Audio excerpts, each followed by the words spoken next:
ఎడారిలో సెలయేళ్ళు మే 23.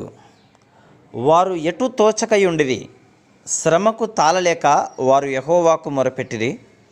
ఆయన వారి ఆపదలలో నుండి వారిని విడిపించెను. 107వ కీర్తన 27-28 వచనములు. ఎన్ని తాళం చెవులతో ప్రయత్నించినా తలుపు తెరుచుకోకపోతుంటే నిరాశపడకండి.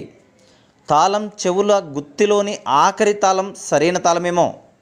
ఎటూ తోచక ఓ మూలను శోకవదనంతో నిలబడి ముందేం జరగనున్నదోనని చేతులు నలుపుకుంటూ లోకమంతా పగవారై ఉంటే ఒంటరితనంలో గుబులుగా దిగులు పడుతున్నావా? క్రైస్తవ విశ్వాసి, ఎటూ తోచక నువ్వు నిలిచిపోయిన ఆ మూలే దైవశక్తి కనిపించే మహిమా వేదిక. ఎటూ తోచక ఓ మూలను దుర్భరమైన బాధ కాలుస్తుంటే ఇక సహించలేనంటూ మనసు మూలుగుతుంటే నిలబడిపోయావా?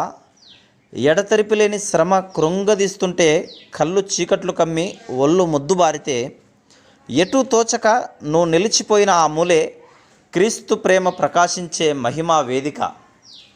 ఎటూ తోచక ఓ మూలను మొదలెట్టిన పని నిరర్ధకమైపోతే, పూర్తి కాకుండా ఆగిపోతే, మనసు తనువు భారంతో కృంగిపోతే, పని పూర్తి చేయడానికి శక్తి కరువైతే, చేతుల్లో బలం లేక వణికితే, ఎటూ తోచక నువ్వు నిలిచిపోయిన ఆ మూలే నీ భారాన్ని మోసేవాడు నిలిచి ఉన్నాడు. ఎటూ తోచక ఓ మూలను నిలబడ్డావా? సంతోషించు. ఆశ్చర్యకరమైన అద్భుతాలు చేసే శక్తి, నిన్నెన్నడూ విడనాడని దైవశక్తి, నీ అడుగుల్ని వెలుగులోకి నిస్సందేహంగా నడిపించే పరమశక్తి ఎదురు చూస్తున్నది నిన్ను ఆదుకోవడానికి.